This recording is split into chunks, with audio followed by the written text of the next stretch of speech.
Alright. Thank you for watching. Time to make another video of differences in the stories of things that happen in the Quran and the Bible that are about the same people. So in other words, the same story. In the Quran, Aaron was a prophet. This is Surah 19, Ayah 53. In the Bible, Aaron is never called a prophet. He definitely had some kind of a leadership position among Israel, but not prophet. In the Quran, Moses meets God in a valley.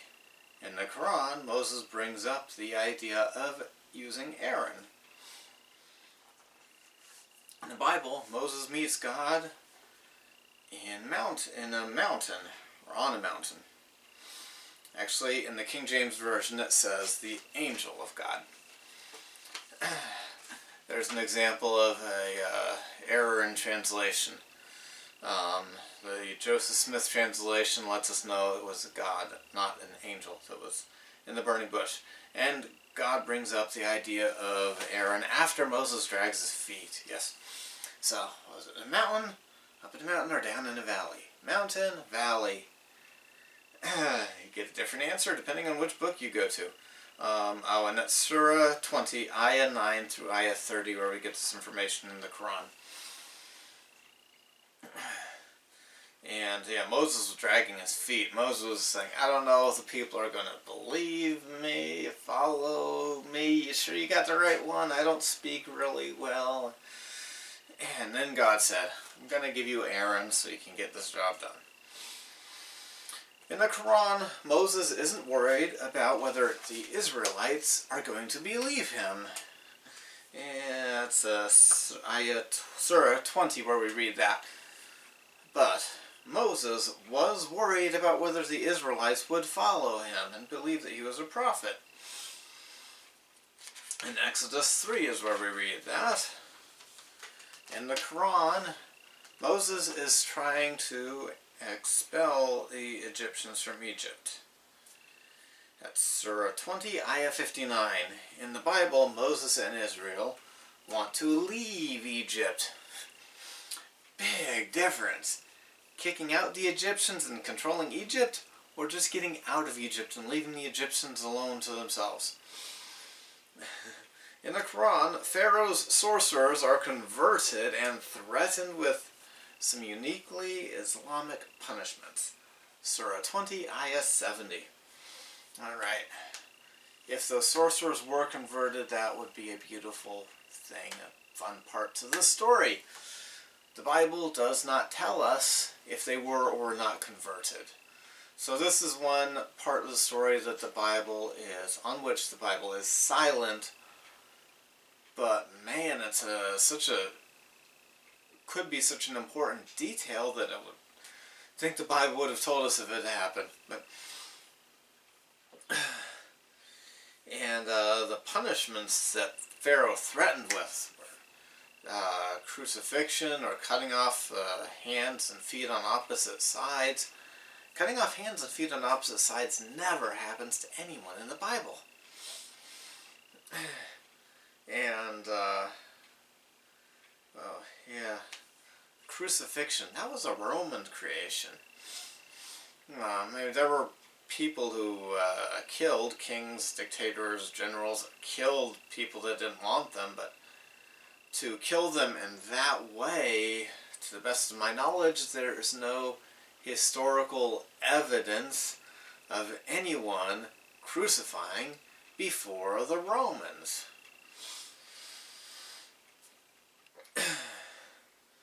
And in the Quran, a Samaritan made the golden calf that Israel worshipped, and the calf mooed. Surah 20, Ayah 86. So, a Samaritan, that's problematic.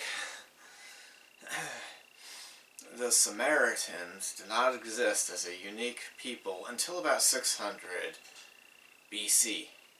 This worshipping of the calf, it was 12 or 600 BC. So we're looking at 600 or 1,000 years before there were Samaritans. The way the Samaritans ended up being a unique people is that about 700 BC, the 10 tribes of Israel were taken captive by the Assyrians, never to return.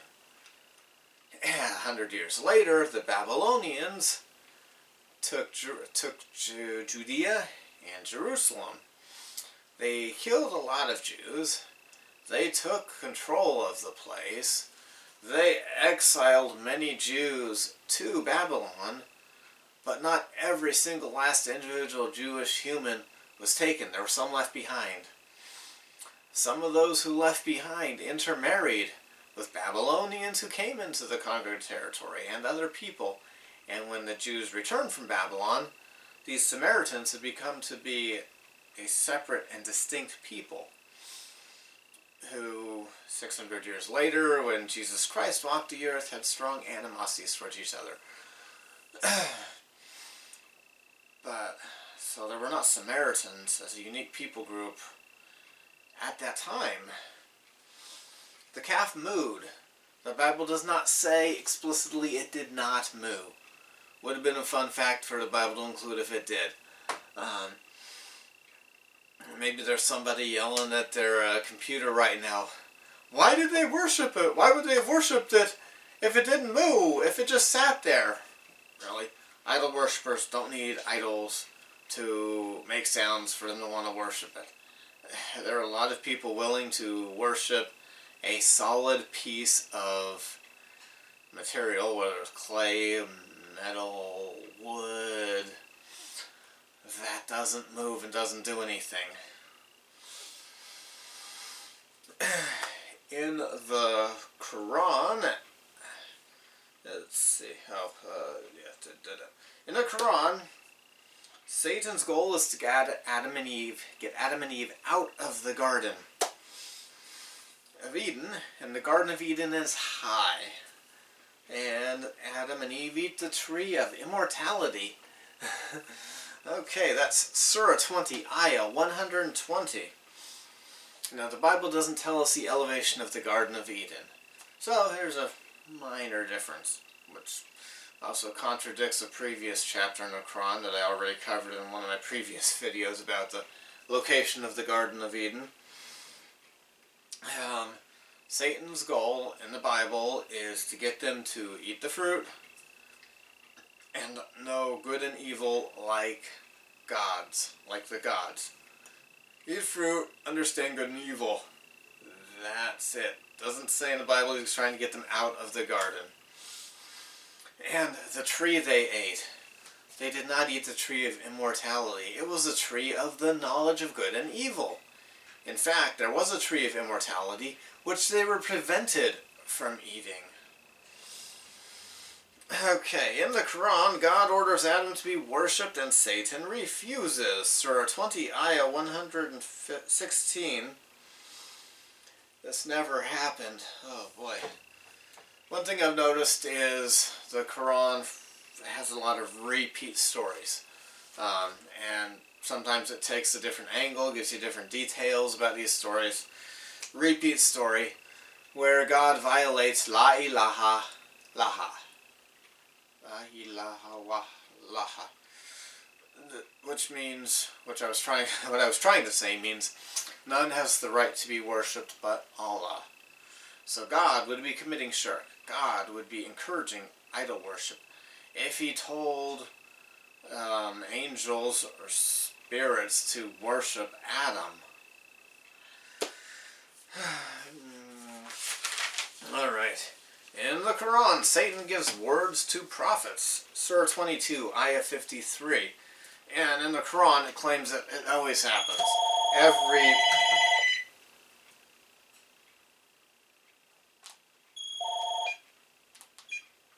In the Quran, every prophet, it claims, has had a message that the devil gave them that they thought was from God, that they got tricked. It never, anywhere in the Bible, happens that a true prophet of God gets tricked and gets a message he thinks is from God, but is from the devil. In In the Quran, Noah gets in the ark after the flood starts and has 2 of each kind of animal. In the Bible, it is before the flood starts that Noah gets in the ark, and then the flood.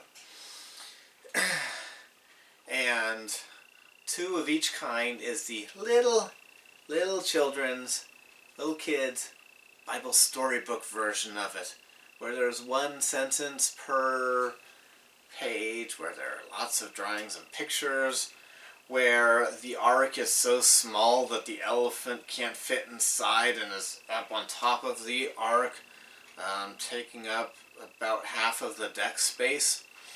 But if you actually read what the Bible says and not the little children's picture book,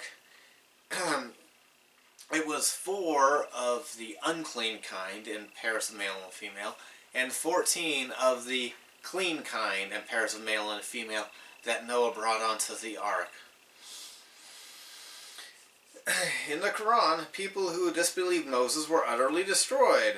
Let's see, that previous one about Noah, Surah 23, Ayah 23, and Genesis 7 is where we get that information. In the Quran, people who disbelieved Moses were utterly destroyed. Surah 25, Ayah 36. In the Bible, Egypt suffered, but they're still here, so not quite utter destruction. In the Quran, Moses tells God that they will kill him as a punishment for murder that he did before he ran. In the Bible, Moses doesn't say anything about being worried about being punished for murder. This is Surah 26, Ayah 14, Exodus chapter 2. And in the Bible, we find out that it's been a long time since Moses left, many years, and the old Pharaoh died and there's a new Pharaoh. So he probably wouldn't have needed to worry about being wanted for murder. In the Quran, an elderly person from Lot's family tarried and died. Surah 26, Ayah 171. In the Bible, all of Lot's family leaves the city. Him, his wife, and his 2 daughters. His son-in-laws stay behind. But I guess you could say they didn't make it out. But the Quran says it was an elderly person, so that would not be his son-in-laws. I think it's hinting at his wife. Everyone got out of the city, though, in the Bible. And now his wife looks back, but that doesn't mean she didn't leave in the first place. And, wow, I have been going on long enough to make 2 episodes out of this. So, thank you for watching.